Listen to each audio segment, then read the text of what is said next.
Do you know, it's pushing up towards, I don't know, 28, 30 degrees, sunny as anything, lovely weather. But even here, ehena ka rendesi.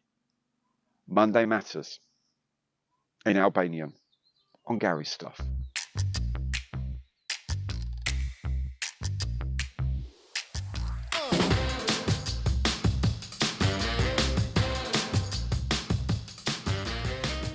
Hello there, I'm Gary. Welcome to our channel. Welcome back if you've been here before. Today, indeed, is Monday Matters. As usual, I'll be having a look at some of the news and rumour from the model making world.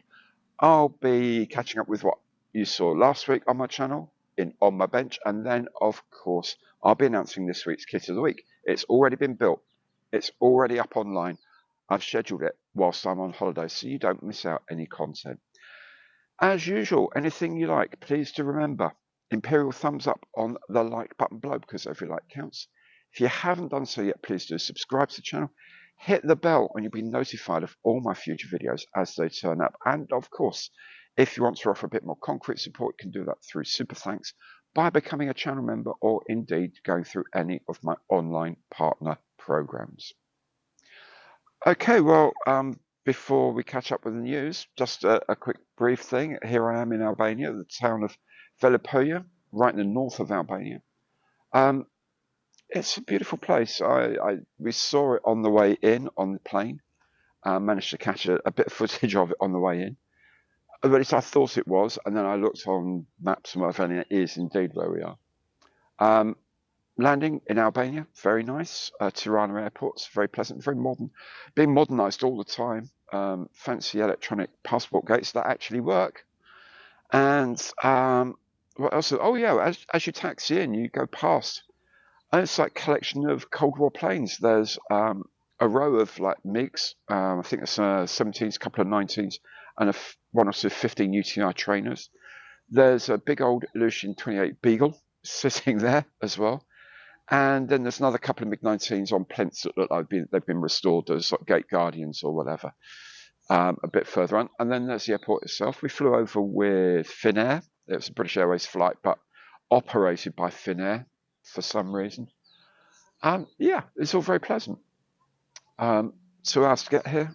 A lot of traffic to get here. Again, the building, there's so much building work going on. There's road construction and stuff like that. Loads of that. But from Tirana to here was 2 hours. Not a bad journey, just a little slower than usual. In an electrically powered taxi, which I thought was very brave to go that far without electric. And yeah, here we are, sunning it up and enjoying ourselves. Anyway, as I said, I've already made up some content for this week, so that's good. Don't want you to miss out on anything. Speaking of which, why don't we get on now and have a look at the news of the week, and there's quite a lot to talk about.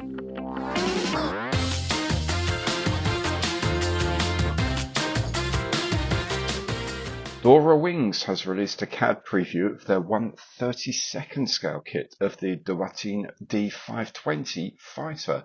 This is a surprisingly popular subject, should be really popular as a kit as well. Just as French, but stranger still in design, is this Dile et Bacalan DB-10 bomber in 1/72nd scale from Micromeer. The DB-10 was an attempt to make a night bomber for the French Air Force that first flew in 1926. The key feature was the very thick centre section of the wing, which formed part of the fuselage. Well, there was only just the one built, which is why you've probably never ever heard of it, unless you're really into 1920s French bombers, like, apparently, Micromeer. Micromeer has also released some CAD previews of 2 very different aircraft. One is the Breda Pensuti B1 triplane in 1/32nd scale. This was an attempt to produce a motorbike of the skies to democratize popular flying with a small, very narrow-winged triplane. Although it did fly in 1918, it didn't take off, if you see what I mean. And yes, the wheels were that far apart. At the other end of aerodynamics is the M2F3 lifting body that Micromeer again are making in 1/72nd scale this time. This was one of a series of aircraft flown by NASA researching possible spaceplane designs, all the lift coming from the design of the fuselage. AMP has released a new parts kit of its Dash 8 Q400 commuter aircraft in 1/144th scale, this time a conversion to a tanker for water bombing fires. These conversions are very popular subjects, so this one is no doubt very welcome. Another conversion is this Embraer 111, a conversion from the Bandeirante light transport, made here as a new tooling by Sova M as the P-59B maritime patrol aircraft in 1/72nd scale. More maritime patrol, this time from Hobby 2000 with their release of the PBY-5A Catalina in 1/72nd scale. This is a rebox of the 1996 Academy kit with new cartograph decals and some paint masks, which will be very useful. 2 sets of markings are being released. Red Room Models has rebooted the Armour Hobby 1/72nd scale Hurricane Mark I and has added extra decals for aircraft from numbers 1 and 2 communication flights of the Royal Australian Air Force. I've made one of these Hurricanes a while back as an aircraft of 800 Naval Air Squadron, and it's a very, very nice kit to build. Before we leave the world of aviation, I wanted to mention a new book from Phoenix Publications, the first volume on the English Electric Canberra. This is an excellent work on a plane that's still so very popular with modelers all over the world, and it's a welcome addition to the references available. It comes with a history of the bomber, trainer and specialist versions, including the US B-57. There are side drawings and technical photos and so on. Interesting, the scale model section at the end of the book is actually accessed online by a QR code. The articles this links to are updated with new models from time to time. All this for £25, I think great value. A second volume will deal with the interdictor versions. For the 100th anniversary of the Le Mans 24-hour race, Fujimi has re-released some of its Ford GT40 kits in 1/24th scale. Now, the prettiest of these has to be the iconic Golf racing colours from their 1968 win.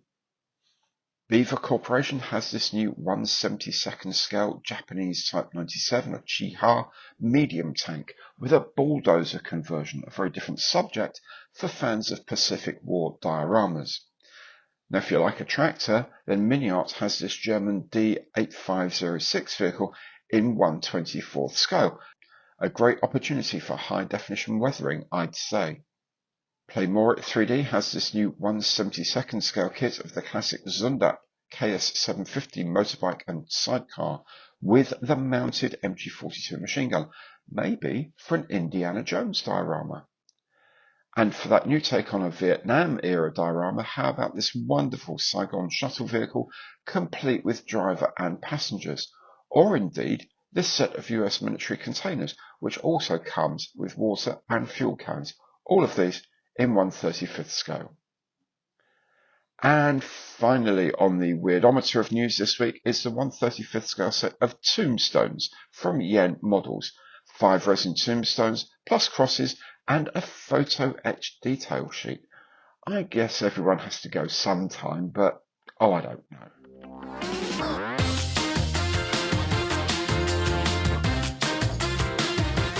On my bench this week has been the Hasegawa SR-71 egg plane, the Blackbird egg plane. It's a lovely thing to build. It's fun. Like all egg planes, it's just fun. It's like an affectionate caricature tribute to a really good plane, and I think it made a nice kit. I didn't know until I did some research on the plane. You can actually get the D-21 drone. You can get one in egg form for the back of that. Maybe I'll do that one day, convert it to an M21, take the chines down at the front and put a D-21 on the top. Who knows? Anyway, so those all went up this week. While I've been preparing to come away, I came over on Wednesday. Right up until the last minute, I was piling on new content as well. So there's going to be more next week and the week after. So talking of next week, I guess I better tell you what is this week's